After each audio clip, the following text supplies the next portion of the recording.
Well, hard to believe that it has been a whole month of traveling China, but here we are. I am in my last destination here on the rooftops of Lijiang. Absolutely beautiful. And as promised, I wanted to do a culmination sort of video with all of my top tips for anyone who is thinking of visiting China for the first time, because it's not so simple.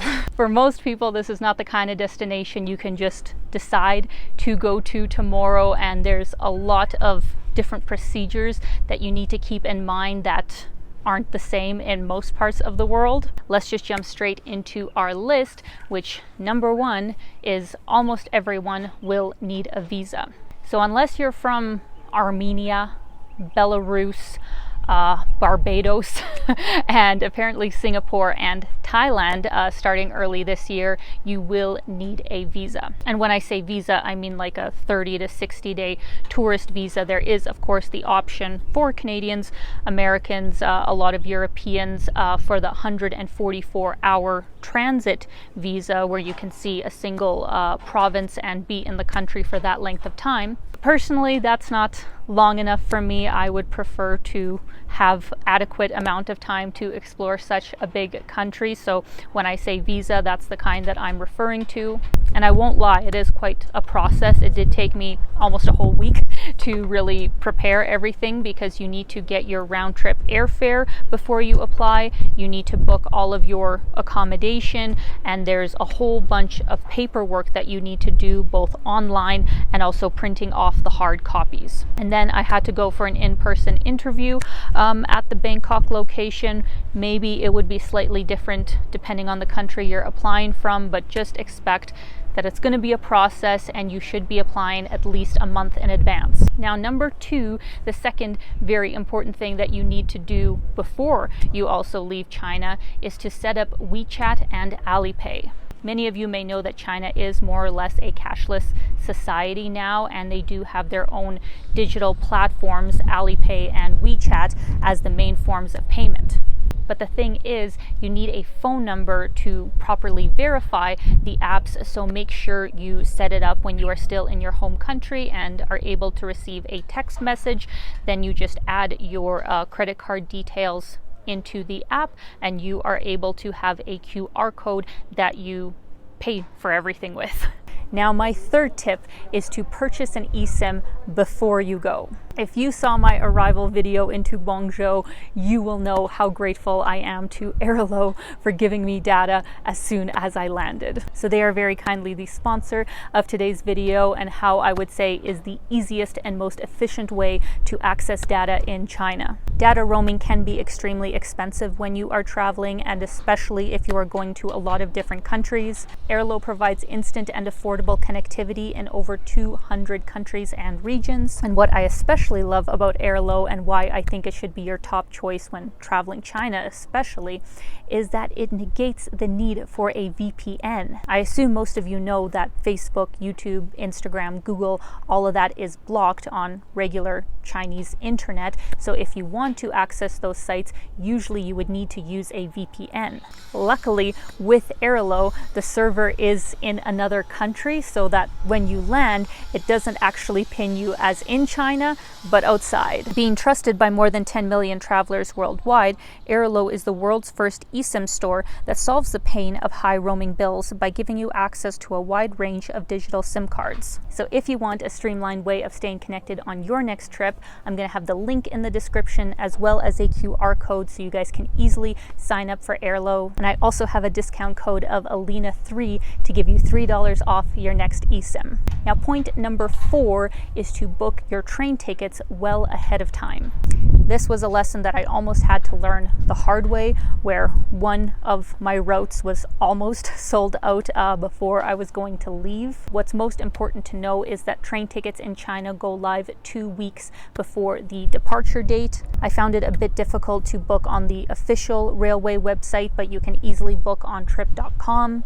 And while you can sort of reserve seats more than 2 weeks ahead of time, I tried doing that, didn't have any luck. I found the best way was to purchase as soon as they went live, right at that 2 week mark, because if you leave it just a few days in advance and you're going to a destination that doesn't have as much coverage, or if you're going in a more busy time, it could be completely sold out. And speaking of booking things, point number 5, I would greatly recommend that you book all of your accommodation as well as the train tickets on trip.com.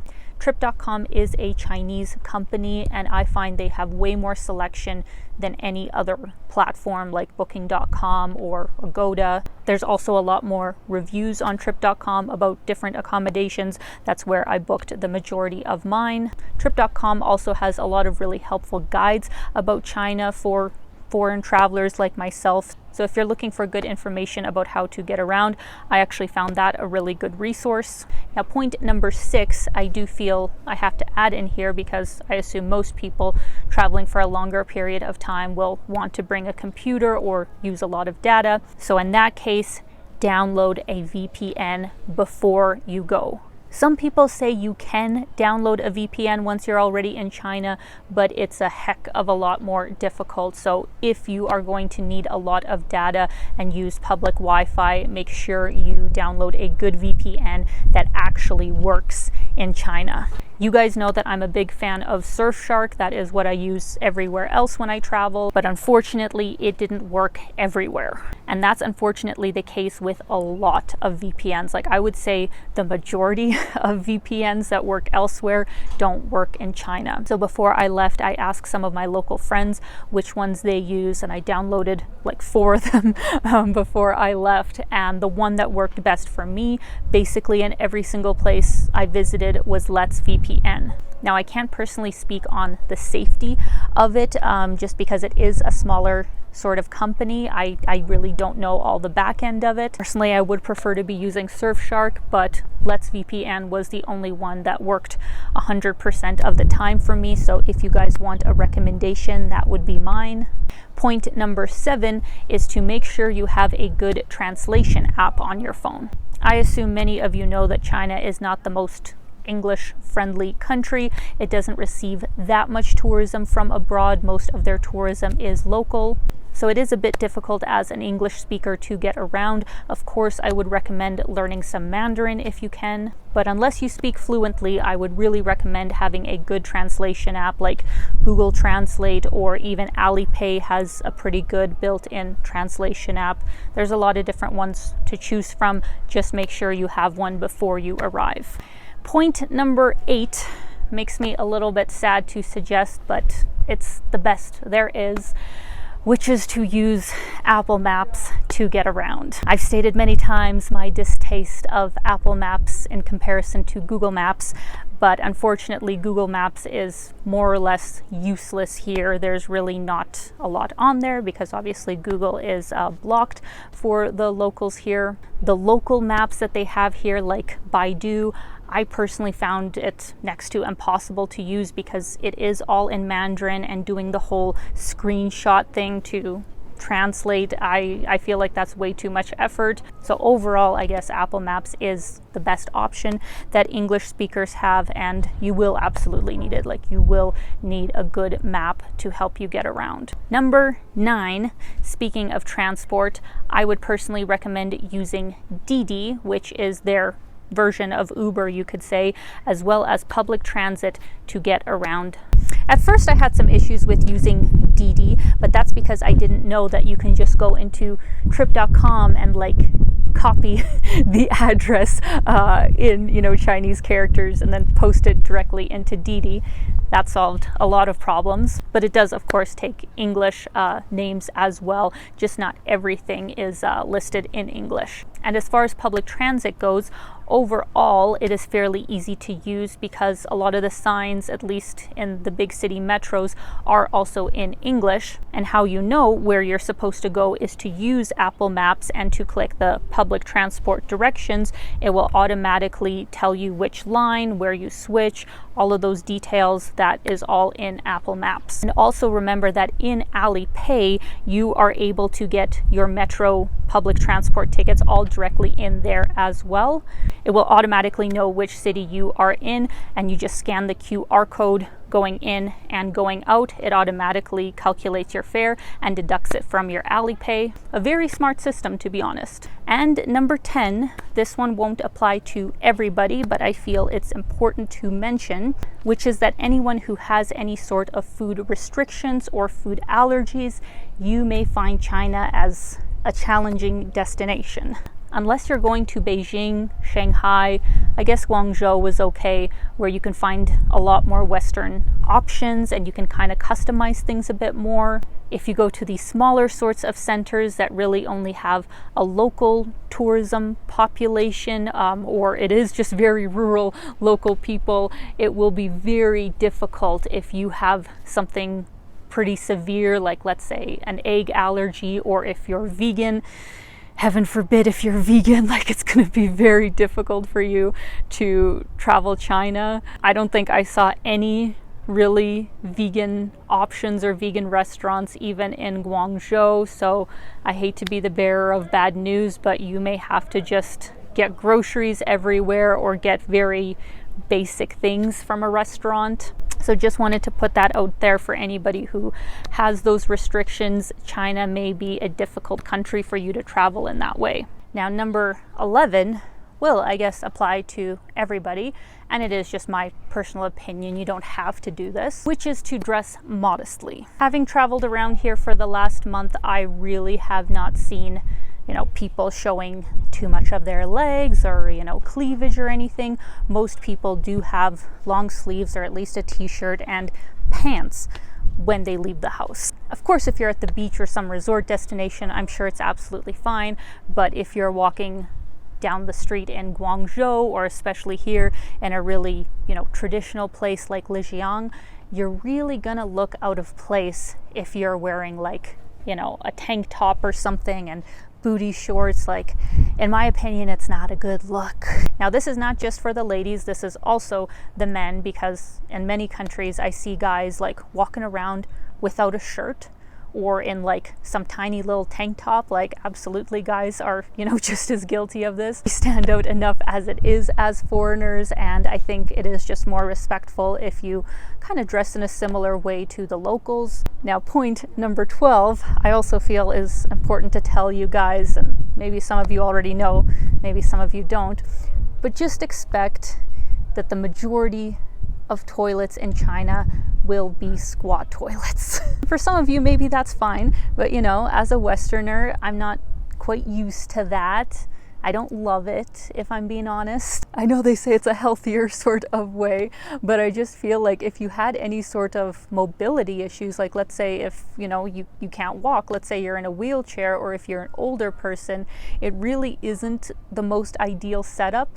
Of course, this is not the case in most regular hotels or fancy malls, and usually I'd say most restaurants will have at least a few stalls with a regular Western toilet. But even still, there have been enough circumstances on my travels in this month where it has been only squat toilets. So if you're somebody that has mobility issues or isn't used to that kind of washroom experience, it may be a challenge, and you may have to kind of alter your route to make sure that you have access to a Western style of toilet.